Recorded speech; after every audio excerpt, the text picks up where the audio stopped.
All right, this is the last section for chapter 1 on calculations involving volumes. It's going to be pretty short, only 10 slides.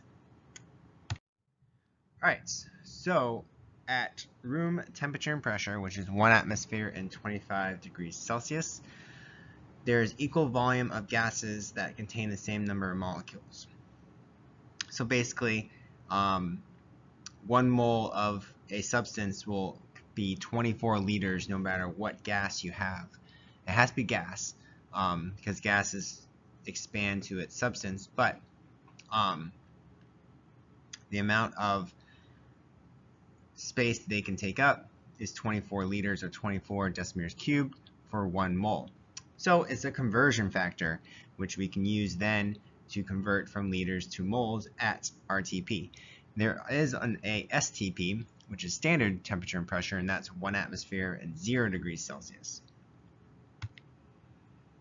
So at 1 mole of 24 liters, you have 6.02 times 10 to the 23 atoms of sodium, or 6.02 times 10 to the 23 molecules of water.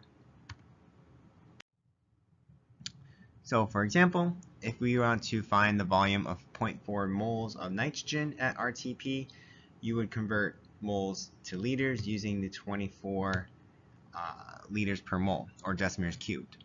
So you'd multiply the two, moles cancel out, you get 9.6 liters.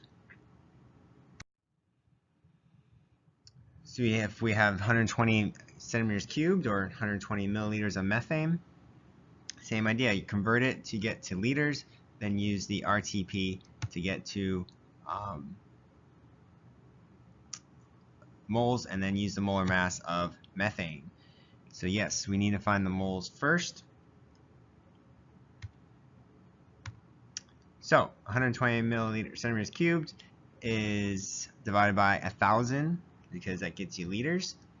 And then using RTP, 1 mole is 24 liters, and then the molar mass of methane is 16.04 grams per mole. So again, anytime you think in mass, you gotta use molar mass. And you get 0.0802 grams. Page 18, you have two homework assignment or homework questions, number 19, A and B. You're going to find the volume of 26.4 grams of carbon dioxide, or RTP, and then you also find the mass of helium at RTP, 120 milliliters. So all it is conversion. Gotta use molar mass at the end or the beginning, depending on if you have grams or trying to find grams. And you gotta use the 24 liters per mole for volume. So stoichiometry and gas volumes is the same idea. So since at RTP the moles and liters are the same as 1 mole, 24 liters, we can equate the moles of a balance equation with the volume as well. So in other words, the ratio of the volumes of the reactants and products are the same ratio as the moles.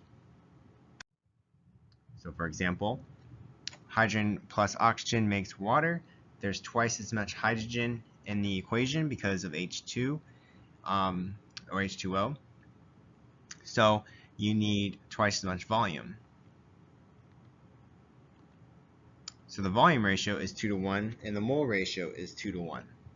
So this is helpful basically just to skip a step in a lot of the balancing equation stoichiometry.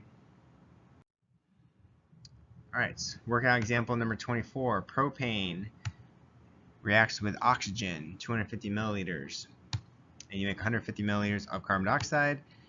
So what is the volume ratio of propane, oxygen, and carbon dioxide? Water is a liquid, so it won't cannot be used. So the volume ratio is 1, 5, and 3. Basically, you do 250 over 50, and that's 5 to 1, and 250 over 150 is, 150 over 50 is 3 to 1.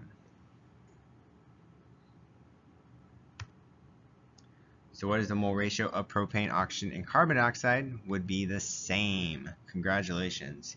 Equal mole ratio is going to be the same as the volume ratio. So how do we use this? We balance the equation if we could for propane. 3. So X, what then X must be. So X has to come from carbon dioxide. So that means X has to be 3.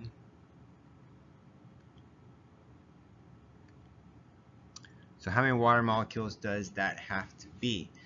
So knowing that information, we know that there is going to be 6 oxygens from carbon dioxide, because 3 times 2. That means you need 4 in front of water to give you 10, because there's 5 O2s. That means Y must be 8, correct? Because 4 times 2 in water is 8, and there's 8 hydrogens. All the hydrogen comes from water.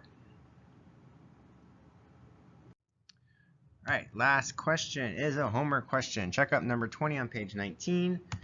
You are having a reaction of phosphorus hydride. You don't know what the hydride is.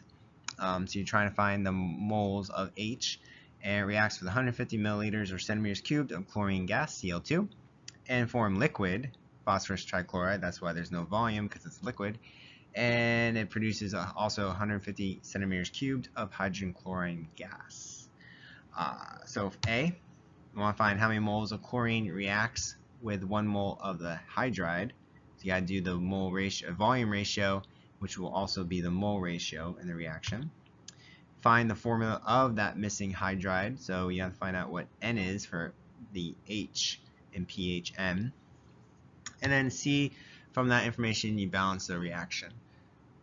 So that is it for that section. Like I said, it's pretty short. So you have 2 homework questions to turn in and get checked.